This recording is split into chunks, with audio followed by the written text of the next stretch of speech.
Les 3 représentants du CSPJ préalablement désignés et installés au sein du Conseil électoral permanent sont prêts à partir afin de permettre un dénouement à la crise qui sévit depuis plusieurs mois autour de la mise en place de l'organisme électoral.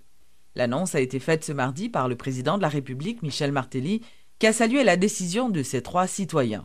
Il a également indiqué que les 3 représentants de l'exécutif au sein du CEP envisagent de se retirer dans le but de faciliter la mise en place de cette institution.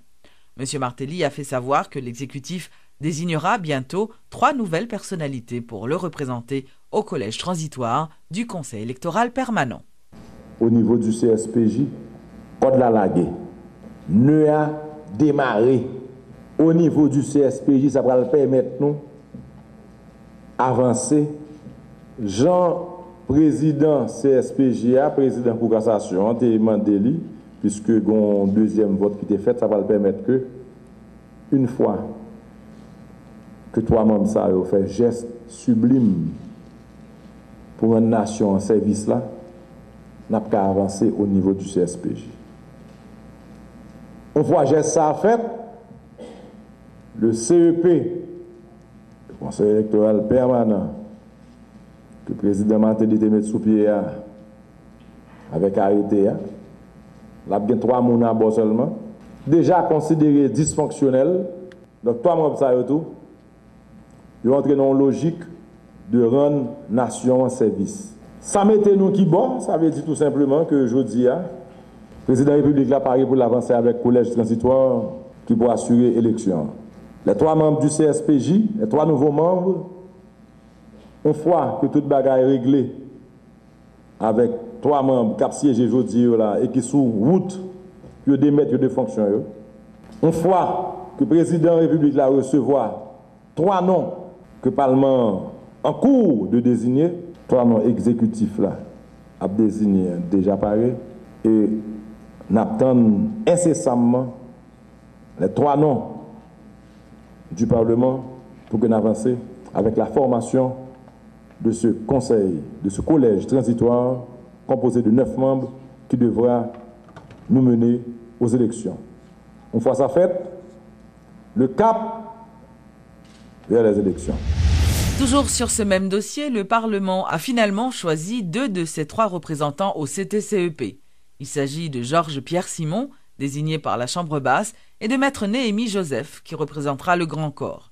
Pour l'heure, les discussions se poursuivent entre les présidents des 2 chambres en vue de la désignation définitive du 3e représentant du corps législatif, qui sera sans doute une femme.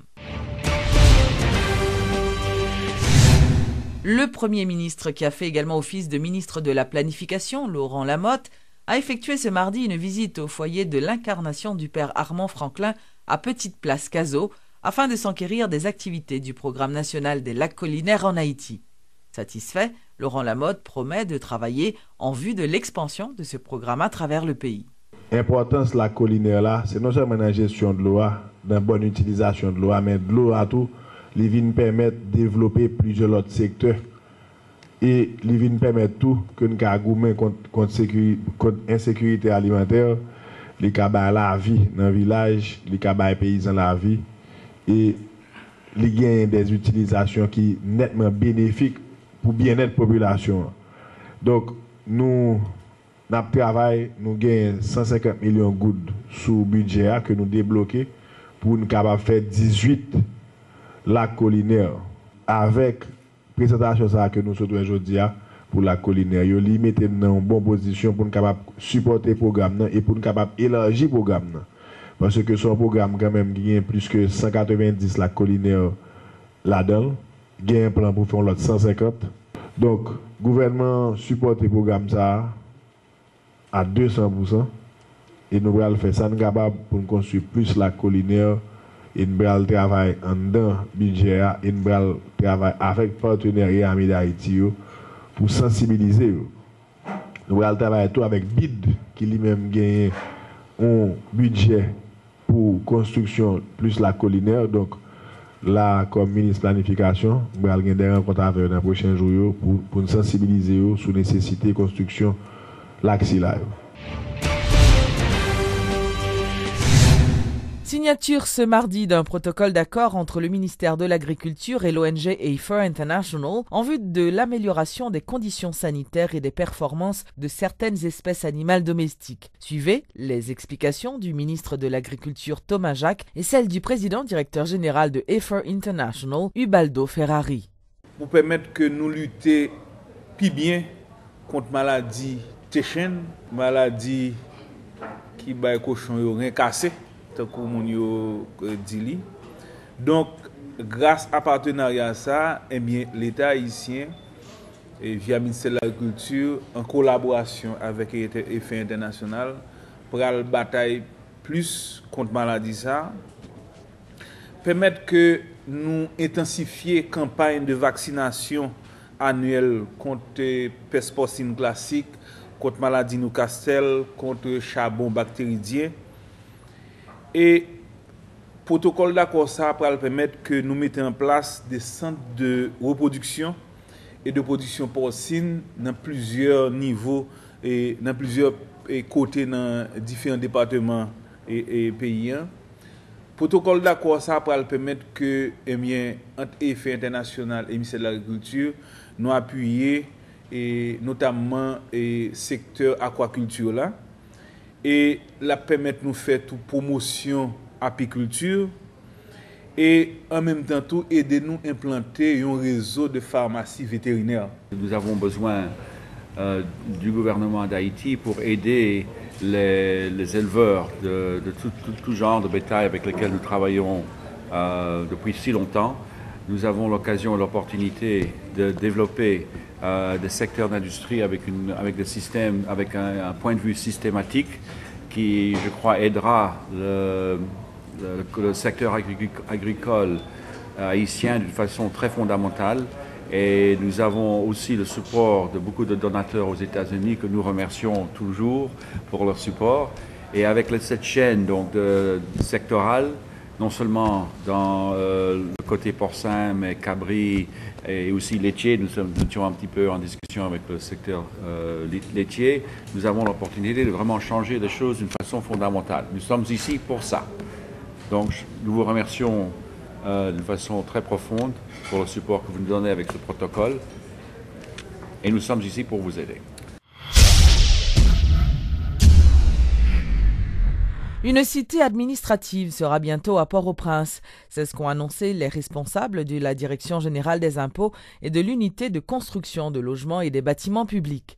Ils affirment que 30 hectares de terre ont été déclarés d'utilité publique pour la réalisation de ce projet. Cette cité sera divisée en 17 blocs. L'espace recevra 40 bâtiments, dont les ministères et autres institutions publiques. Imaginez 40 bâtiments, notamment les différents ministères, les cours supérieurs des comptes et de cassation, logés au même endroit, soit sur une superficie de 30 hectares de terre, retenue par le président Martelly au centre-ville pour cette réalisation.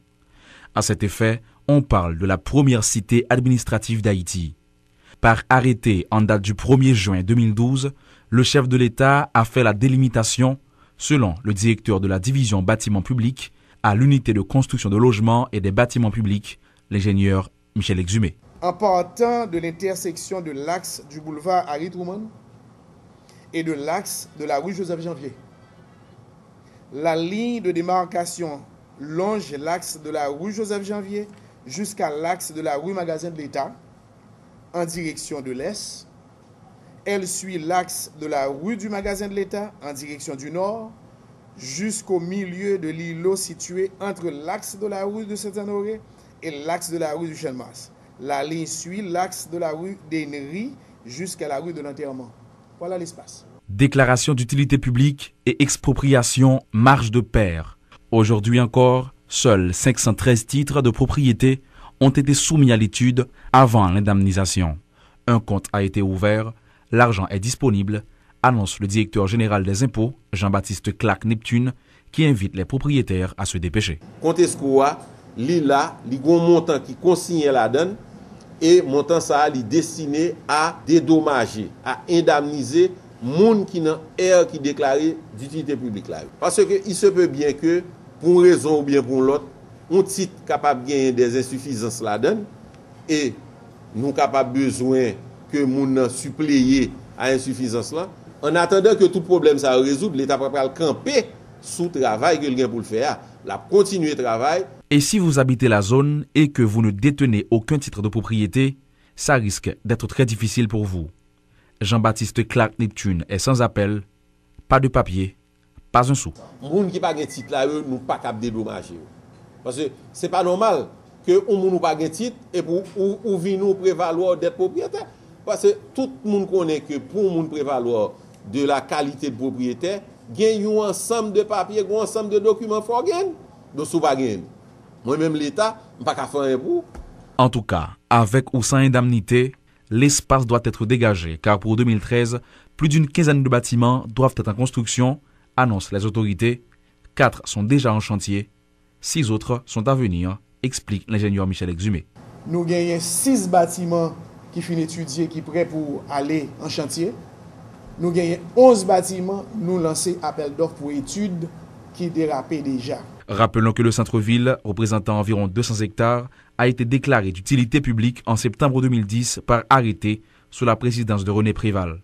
Un arrêté qui a été abrogé en mai 2012 par le président Martelly, qui a toutefois conservé 30 hectares qui aujourd'hui vont servir à la construction de cette cité administrative.